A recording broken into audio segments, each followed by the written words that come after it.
प्रिय दर्शकों, नमस्कार।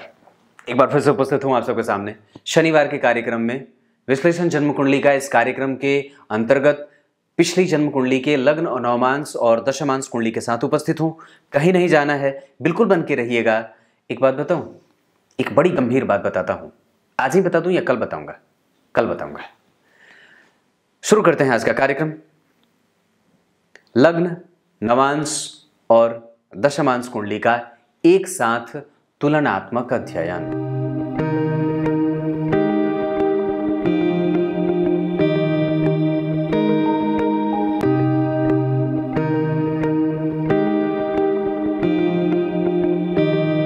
अब आपको सबसे पहले मैं लग्न चार्ट का, जिसका अध्ययन मैं पहले कर चुका हूं, इस कार्यक्रम के पिछले हिस्से में मैंने ग्रह स्थिति, ग्रह के नक्षत्रों का चरण के हिसाब से विश्लेषण कर रखा है।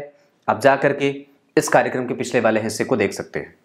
ये कार्यक्रम की जो संख्या है ये जो कार्यक्रम है ये इस कुंडली का दूसरा हिस्सा है। इस कार्यक्रम का पहला हिस्सा इसके ठीक पिछले वाले वीडियो की संख्या में आपको मिल जाएगा। शुरू करते हैं। यहाँ सबसे पहले मैं आपसे चर्चा आपकी कुंडली में करूँ सूर्य के बारे में। अगर दिखाऊं तो यहाँ सूर्य स्वग्रही हैं और सप्तम भाव के अधिपति व्यक्ति के प्रत्येक दिन के और दैनिक आय के साथ साथ इसका सोशल लाइफ दिखा रहे हैं। बुद्धिमत्ता से युक्त होने का दावा पेश कर रहे हैं और यहाँ पे वो यहाँ भी स्वग्रही हो रहे हैं। यहाँ भी लग्न जो है वो कुंभ राशि का बना है। यहाँ शुभ ग्रह की राशि का, यानी कि लग्न के अधिपति शनि, लग्न के अधिपति शुक्र, दोनों मित्र, यानी कि ये दाम्पत्य के हिसाब से अनुकूलता को दिखा रहे हैं। क्लियर है? उसके बाद सूर्य बली, तो अपनी दशा में सूर्य का लाभ मिले, यानी कि आय बढ़े, दाम्पत्य के साथ संबंधों में स्थिति को कमजोरी में नहीं देखा जाएगा। उसके बाद यहाँ पे सूर्य और राहु का प्रभाव जो डिग्री के हिसाब से बन रहा है, अगर मैं आपको बता दूं तो सूर्य 1 डिग्री के हैं और राहु 22 डिग्री के हैं। इस आधार पर उनमें एक मतभेद भी होगा, यानी कि ऐसी स्थिति बन सकती है कि जहां सप्तम भाव के अधिपति नवमांश कुंडली में उच्चके हो रहे हैं, यहाँ के सप्तमे स्वग्रही हैं और बली भी हैं। यहाँ पे वो राहु के साथ जो है वो कंजंक्शन में जा रहे हैं, जहां पे एक दूरी भी देखी जा रही है। लेकिन सप्तम भाव के अधिपति के उच्चस्थ होकर के भाग्य भाव में बैठने का प्रभाव और विदेश भाव में बुध को देखना शैक्षणिक विकास और शिक्षा से संबंधित और बुद्धिमान होने का भी प्रमाण दे रहे हैं। क्लियर है? चंद्रमा यहाँ पे लग्न में बैठ रहे हैं, ये सबसे अच्छी बात है। यहाँ चंद्रमा जो बैठे हैं वो जन्म कुंडली में तुला राशि के बैठे हैं और उच्च के शनि के साथ। यहाँ पे शनि उच्च के थे, यहाँ पे भी शनि उच्च के हैं। यहाँ वो आपको भाग्य का लाभ देते देखे जा रहे थे और यहाँ पे वो कर्म क्षेत्र में और प्रतियोगिताओं में रखने के साथ साथ उसमें से व्यक्ति को निकालने वाला भी बना रहे हैं। व्यक्ति की कुंडली में भाग्य भाव के अधिपति जन्म कुंडली में शनि और दशम स्थान के अधिपति होकर के उच्चस्थ होकर के वर्गोत्तम होकर के बली हो रहे हैं और चंद्रमा के साथ युति कर रहे हैं, जो कि जन्म कुंडली का पराक्रमेश है, यानी कि भाग्य और पराक्रम का योग, जहां उच्च के गुरु चंद्रमा का भी बल बढ़ा रहे हैं और गुरु और चंद्रमा एक दूसरे से केंद्र में भी जा रहे हैं। पर चंद्रमा का अपना बल थोड़ा कमजोर होगा। व्यक्ति को कभी कभी, या व्यक्ति की जो पत्नी है या व्यक्ति के संबंधों में जैसे ही व्यक्ति दाम्पत्य में बंधता है तो थोड़ी सी स्वास्थ्य में कमजोरी या फिर गर्माहट की स्थिति भी रहती है। वहां पे एक छोटा सा मतभेद भी बनेगा और व्यक्ति को मानसिक रूप से या व्यक्ति के पत्नी को मानसिक रूप से कभी कभी प्रताड़ित या परेशान कर सकता है। चंद्रमा के बाद अगर मंगल की बात करते हैं तो वहां वो जन्म कुंडली में दशम स्थान के और पराक्रम भाव के अधिपति होकर के उच्चस्थ शनि के साथ भाग्य भाव में बैठ करके व्यक्ति को धर्म का लाभ दे रहे थे और साथ ही साथ व्यक्ति को टेक्निकल एडवाइजर, टेक्निकल क्षेत्रों में काम करने वाला। और यहाँ पे मंगल जाकर के जन्म कुंडली में उच्चस्थ हो रहे हैं, यहाँ पे उच्च के ग्रह के साथ, यानी कि दशम भाव के अधिपति होकर के भाग्य भाव में बैठ करके धर्म का बल और कर्म का बल वृद्धि करने के साथ साथ यहाँ पे भी दाम्पत्य में एक अच्छे, और साथ ही ये बात भी यहाँ पे कहने की आवश्यकता पड़ जाएगी कि व्यक्ति विवाह के बाद भाग्य का बल वृद्धि करने वाला हो जाएगा। दाम्पत्य में बंधने के बाद व्यक्ति का भाग्य प्रबल और प्रबलतम स्थिति को प्राप्त करेगा। क्लियर है?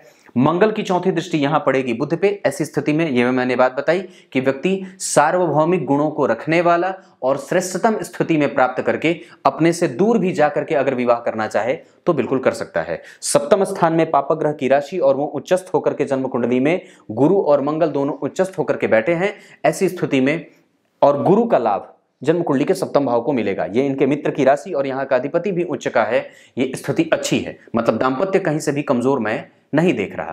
दूसरी बात, अगर एक बात और कहूं तो अगर मंगल के बाद आप बुध की चर्चा करेंगे तो बुध सप्तम भाव में बैठ करके यहाँ सूर्य की राशि में बैठे थे और यहाँ वो बुध जन्म कुंडली में जाकर के बैठे हैं 12वें भाव में। तो पापक ग्रह की यहाँ पे मूल त्रिकोण राशि बनी मंगल की, 12वें भाव के अधिपति उच्च के हैं, सप्तम भाव के अधिपति भी यही होते हैं। नवमांश कुंडली में वो बहुत अच्छे नहीं होते हैं, इस वजह से यहाँ पे वो कभी कभी रक्त से संबंधित शिकायतें और नशों से संबंधित शिकायत भी देने वाले होंगे। और साथ ही साथ व्यक्ति को बाहर से और कई बार यात्राओं में रहने वाला भी बनाएंगे। हालांकि व्यक्ति अगर यात्रा जब भी करना चाहे तो अनुराधा, पुष्य, पुनर्वसु, श्रवण और उसके बाद चाहे तो स्वाति नक्षत्र में भी व्यक्ति यात्रा कर सकता है। ऐसी स्थितियां बनती हैं। जब कभी भी कोई नया काम शुरू करना हो तो पुनर्वसु, पुष्य, श्रवण और अनुराधा आदि नक्षत्र इनके लिए भी अच्छे साबित होने के योग दिखे जा रहे हैं। बुध के बाद अगर मैं गुरु की बात करता हूं तो यहां वो शुक्र की राशि में थे और जन्म कुंडली में राहु और केतु के संपर्क और शुक्र के साथ प्रभाव करने के कारण, क्योंकि शुक्र यहां चतुर्थ भाव के अधिपति होकर के लग्न कुंडली में पंचम भाव में बैठे थे और साथ ही साथ यहां पे वो त्रिकोण भाव के अधिपति होकर के जन्म कुंडली के पंचम भाव में बैठ करके भाग्य का बल वृद्धि कर रहे थे, क्योंकि वहां पे लग्नेश खुद बैठ करके उच्च स्थिति को प्राप्त कर रहे थे, लक्ष्मी संपन्न व्यक्ति को बना रहे थे। यहां पे अगर आप गुरु की बात करते हैं तो वो गुरु जन्म कुंडली में उच्च के हैं, यहां वो थोड़े कमजोर दिख रहे थे। इस कुंडली के लिए वो लाभ के अधिपति होकर के सुख भाव में बैठ करके महाभाग्यशाली योग, क्योंकि लाभ का अधिपति अगर सुख में बैठेगा तो व्यक्ति को महाभाग्यशाली योग निर्मित करेगा उसकी कुंडली में और साथ ही साथ भाग्यशाली बनाने का नया दाव भी देगा। दूसरी बात है कि वहां पे ऐसी स्थिति में व्यक्ति के संपूर्ण मानसिक वृत्ति को जहां राहु और केतु कमजोर भी करेंगे और व्यक्ति को कई तरह से धन लाभ भी कराएंगे। व्यक्ति तिकड़म भिड़ा करके कई जगह से धन कमाने के पीछे भी भागेगा। दूसरी बात है कि इसके अपने दर्शन होंगे जीवन जीने के, क्योंकि कुंभ राशि दार्शनिक राशि होती है, वो छलकती नहीं है, वो गंभीर है और पुष्ट है। साथ ही साथ अगर आप यहां गुरु को देखते हो तो उच्चस्थ होकर के बैठे हैं। ऐसी स्थिति में व्यक्ति का कम्युनिकेशन, उसके दाम्पत्य का और उनके साथ जितने भी लोग जुड़ेंगे, ससुराल पक्ष का, ससुराल के कुटुंब जितने भी हैं, पत्नी का कुटुंब, ये सब सुखदायी होते हैं। और उसके बाद गुरु की अगर दृष्टि यहां पड़ेगी तो अच्छी होगी। शुक्र और चंद्रमा दोनों एक दूसरे से नवम पंचम के संबंध में, ये धनवान और श्रेष्ठतम पत्नी को लेकर के आने वाला भी होता है।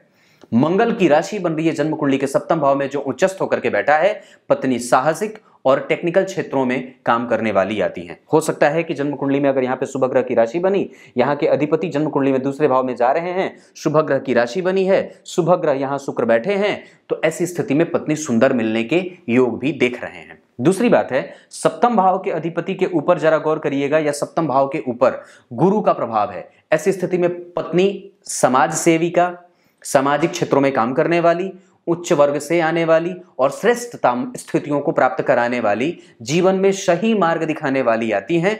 धर्मनिष्ठ, कर्तव्यनिष्ठ और कर्तव्य परायण भी आती हैं। परंतु साथ साथ उसके साथ एक बात और भी रहेगी कि हो सकता है कि उनको पेट का रोग रहे, हो सकता है कि वो बहुत ज्यादा चिंतन और मनन करने वाली हो, पूजा पाठ में उनका प्रभाव ज्यादा रहे और हमेशा ही दाम्पत्य को बचाने के पीछे उसका प्रयास भी रहे, मतलब वो छोड़ने के लिए या दाम्पत्य को तोड़ने में भरोसा न करने वाली हो। क्लियर है? गुरु के बाद अगर शुक्र की बात करते हैं तो शुक्र यहाँ मिथुन राशि के बैठे हैं। यहाँ वो मिथुन राशि के, मैंने कल ही ये बात कही थी कि ग्रह जब बली हो जाए और वर्गोत्तम हो जाए तो ऐश्वर्य की प्राप्ति, भौतिकीय सुखों की प्राप्ति, संसाधन की प्राप्ति और साधना से संपन्न गुरु तो बना ही रहे हैं, साथ ही साथ शुक्र वर्गोत्तम होकर के साधना के साथ साथ साधन से भी संपन्नता और साधन से भी संपन्न व्यक्ति को बना देते हैं। एक बड़ी गंभीर बात है, बताऊं, व्यक्ति आजकल के ये कलयुग का जो प्रभाव है, कलयुग के प्रभाव में हमारा संपूर्ण जो प्राण है, हमारे प्राण जो हैं, हमारे शरीर के अंदर जिसका वास है, वो हमारे अन्न में ही है। शुक्र अन्न भी होते हैं, क्योंकि शुक्र और मंगल से ही संबद्ध होकर के हमारे पास अन्न की प्राप्ति होती है। ऐसी स्थिति में कि गुरु जहां साधना संपन्न बनाते हैं, वहीं शुक्र जो होते हैं वो व्यक्ति को साधन से संपन्न बनाते हैं।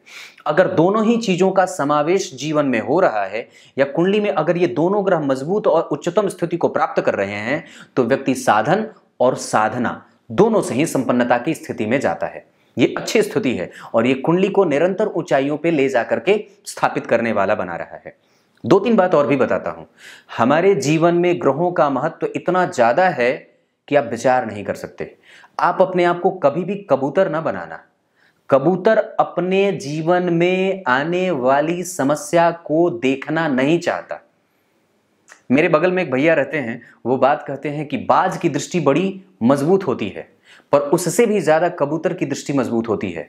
एक कोसों दूर एक पशु मरा हुआ था। बाज को वो बात दिख जाती है कि इतने लंबे कोश पे, इतने योजन दूरी पे एक पशु मरा हुआ है, पर कबूतर को ये बात दिख जाती है कि उस पशु के खुर में एक सरसों का दाना अटका हुआ है। हाँ, बड़ी अजीब बात है। मतलब बाज की दृष्टि हिंसक होती है, पर कबूतर की दृष्टि मूर्खता से पूर्ण होती है। कई बार वो अपने आने वाली समस्या को कई बार नहीं देख पाता है, इसीलिए बाज कबूतर को कमजोर समझ लेता है, या फिर ये कह सकते हैं कि बाज की दृष्टि को ज्यादा मजबूती प्रदान कर लेता है या उसे प्राप्त है। तात्पर्य यह है कहने का कि कबूतर जब भी बिल्ली को सामने देखता है तो वो मूर्ख अपनी आंखें बंद कर लेता है और उसको ये लगता है कि समस्या टल गई। आजकल के नौजवानों की स्थिति भी कुछ इसी तरीके की हो गई है। वो जानते हुए भी कि ईश्वर सर्वज्ञ है, अंतर्यामी है, वो आपके अंदर बाहर हर जगह उपयुक्त है और बैठा हुआ है, फिर भी वो उस पे ही संदेह कर बैठते हैं। बड़ी गंभीरता से इस बात को विचार करना है कि आप कबूतर बनते हो या बाज बनते हो। हमेशा याद रहे, नेत्र बंद कर लेने से समस्या खत्म नहीं होती है, समस्या यथावत बनी रहेगी। अपने नेत्रों को चलाओ और सामने वाले के चाल को समझो। यही बात बाज समझ लेता है और कबूतर नहीं समझ पाता है। बात इतनी सी है। दशमांश कुंडली में भी अगर बात करते हैं, यहां पर शुक्र की बात, अगर शुक्र यहां देख रहे हैं तो ये बहुत अच्छी स्थिति है। शनि जन्म कुंडली में उच्चस्थ, यहां भी उच्चस्थ है। यहां वो भाग्य भाव में बैठ करके व्यक्ति को भाग्यशाली और भाग्य से संपन्न और लग्न को बली बना रहे थे। तो मैं बता रहा था कि जन्म कुंडली में शनि जो है यहाँ पे भाग्य और लग्न को बली बना रहे थे, और साथ ही साथ यहाँ पे वो दुश्मनों से रक्षा कर रहे हैं, और साथ ही साथ विपरीत परिस्थिति में व्यक्ति को ढाढ़स, साहस। एक बात और है, यहाँ शनि जो हैं वो भाग्य के अधिपति होकर के उच्चस्थ हो रहे हैं। व्यक्ति के पत्नी को प्रतियोगिता परीक्षा में लाभ देने वाले और साथ ही साथ कई प्रकार से व्यक्ति के सपोर्ट में खड़ा रहने वाला भी बना रहे हैं। ऐसी स्थिति में व्यक्ति को पत्नी का लाभ हमेशा मिलता रहेगा, ये बात भी दिख रही है। यहाँ अगर मैं यहाँ पे रह करके राहु केतु के बारे में मैंने कल चर्चा कर रखी थी, यहाँ पे बात अब नवमांश कुंडली के बाद दशमांश की करता हूँ, तो यहाँ भी शनि उच्च के, यहाँ भी शनि उच्च के, लग्न में भी उच्च के हैं, नवमांश में भी उच्च के हैं, और हर जगह वो अच्छे भाव के अधिपति हैं। इस वजह से व्यक्ति को बजरंग बली की पूजा कभी भी छोड़नी नहीं चाहिए, उसका लाभ उनको मिल सकता है। क्योंकि यहाँ लग्नेश, यहाँ भाग्येश, और यहाँ पे भी लग्न में ही उच्च के, यहाँ भी कारक ही होते हैं। तो सोच के देखिए कि व्यक्ति पेट्रोलियम सेक्टर में भी अगर काम करे तो बिल्कुल आसानी से, पेट्रोलियम का सेक्टर हो, कंस्ट्रक्शन का क्षेत्र हो, भूमि से संबंधित हो, रासायनिक क्षेत्र हो, पत्थरों से संबंधित हो, गंभीर काम हो, टाइल्स का कारोबार हो, मार्बल का कारोबार हो, कुछ ऐसा क्षेत्र जहाँ पे मोटा भारी मशीन, स्पेयर पार्ट्स की दुकान हो, ऐसे भारी संयंत्र में, उसको क्या बोलते हैं, संयंत्र में जुड़ करके काम करे तो बहुत लाभ होगा। कर्म क्षेत्र में उच्च के गुरु, यहाँ भी गुरु उच्च के, यहाँ भी केंद्र में, यानी कि गुरु की स्थिति भी कुंडली में अच्छी बन रही है। यहाँ पे अगर मंगल उच्च को देखें, यहाँ पे भी मंगल उच्च के, यहाँ पे भी मंगल दशम स्थान के अधिपति होकर के उच्च के शनि के साथ बैठे थे, जहाँ भाग्य का लाभ, यहाँ वो व्यक्ति को कर्म का सुख देंगे, यहाँ वो व्यक्ति को की पत्नी को भाग्यशाली और व्यक्ति के दाम्पत्य को भाग्यशाली बनाएंगे। यहाँ शनि उच्च के, यहाँ राहु कई तरीके से धन का लाभ कराएंगे। बुध 12वें भाव में व्यक्ति के कर्म को लेकर के विस्तृत और निश्चित चिंतन को देंगे, और साथ ही साथ यहाँ पे दशमांश कुंडली में अष्टम भाव के अधिपति शुक्र जन्म कुंडली में जाकर के उच्च के हो रहे हैं। व्यक्ति कर्म को लेकर के नया नया तरीका, नई नई राजनीति, रणनीति तैयार करता रहे और कर्म को लेकर के नया इनोवेशन भी करता रहे। यहाँ चंद्रमा केतु के साथ ग्रहण में, फिर भी मन अशांत सा रहे, लेकिन उसमें होना नहीं चाहिए। जब तक आपको ये बात पता नहीं थी तब तक आप ऐसे थे, पर ऐसे अब कुंडली में जरा इस तत्व को हम समझते हैं कि एक तो कुंभ लग्न की कुंडली बनी, लग्नेश उच्च के बने, हर जगह उच्चस्थ स्थिति को प्राप्त कर रहे हैं। यानी कि व्यक्ति अगर जो चाहे वो उसको मिल सकता है। तो अगर हमारे पास बल है ग्रह का, ग्रह कौन है? ग्रह हमारे परमात्मा ही हैं जो हमारे साथ उपस्थित हैं मजबूती के साथ। बाबू आगे बढ़ो, मैं तुम्हारे साथ आशीर्वाद के रूप में उपस्थित हूं। पूर्वज कौन है? हमारे ही देवता, हमारी आत्मा, या हम जिसके प्रेडिसेसर बने हुए हैं या सक्सेसर बने हुए हैं, वो हमारी ही आत्मा या हमारे पूर्वजों की ही आत्मा हमारे रूप में सामने से खेल रही है, या हमारी ही आत्मा हमारे पुत्र के रूप में हमारे सामने खेल रही है। ये बात आप लोगों को पता होनी चाहिए। ये धर्म की बात है, ग्रंथों में कई बार इस बारे में चर्चा की गई है। तो मैं क्या कह रहा हूं कि वस्तुतः ये जो ग्रह हैं ये साक्षात हमारी कुंडली में उपस्थित राम और कृष्ण ही हैं, उपस्थित राम और कृष्ण ही हैं। आप जरा समझना इस बात पे, हालांकि मैं आगे आने वाले दिनों में चर्चा करूंगा कि अगर किसी भी व्यक्ति की कुंडली में ग्रह की मजबूती है, इसका मतलब है कि वो जो ग्रह उपस्थित है उस व्यक्ति की कुंडली में मजबूती से उसकी कुंडली में दैवत्व का गुण उतना ही परिलक्षित होता है और उतना ही उसके साथ ईश्वर की कृपा बरस रही है उसके साथ। अब उसके नित्य कर्म कमजोर हैं, इस वजह से हो सकता है कि उसकी कुंडली कमजोर हो। ज्यादा भाषणबाजी नहीं करूंगा, नहीं तो कुछ मेरे दर्शक ऐसे हैं जो ये कहते हैं कि आपकी सबसे अच्छी बात यही है कि आप भाषणबाजी नहीं करते हो, सीधे पॉइंट पे बोलते हो। नाम बता दूं? हैं कुछ ऐसे, पर नाम नहीं बता सकता। पर कुछ इसी तरीके से आज के कार्यक्रम का समापन करते हैं। आपकी कुंडली अच्छी है, अब इस पर विस्तृत चर्चा करने की कोई विशेष आवश्यकता मैं नहीं महसूस करता हूं। इस कुंडली में अगर पूजा करनी हो तो निसंदेह आपकी कुंडली में इष्ट के रूप में सर्वाधिक अंशों के साथ उपस्थित है आपकी कुंडली में गुरु और शुक्र। और नवमांश कुंडली के आधार पर आप देवी दुर्गा की उपासना कर सकते हो और बजरंग बली की उपासना कर सकते हो। प्रत्येक दिन बजरंग बली के हनुमान चालीसा का पाठ करते रहिए, उनका दर्शन करते रहिए, दुर्गा जी का दर्शन करते रहें, शिव जी को जल अर्पित करते रहें। इससे कर्म क्षेत्र में लाभ मिलेगा। आपकी कुंडली में जो स्थिति बन रही है इसके आधार पर ये कुंडली बहुत मजबूती को प्राप्त करते हुए एक श्रेष्ठतम स्थिति को प्राप्त कर रही है। निस्संदेह ये कुंडली अच्छी है। अब तब तक के लिए बहुत बहुत नमस्कार।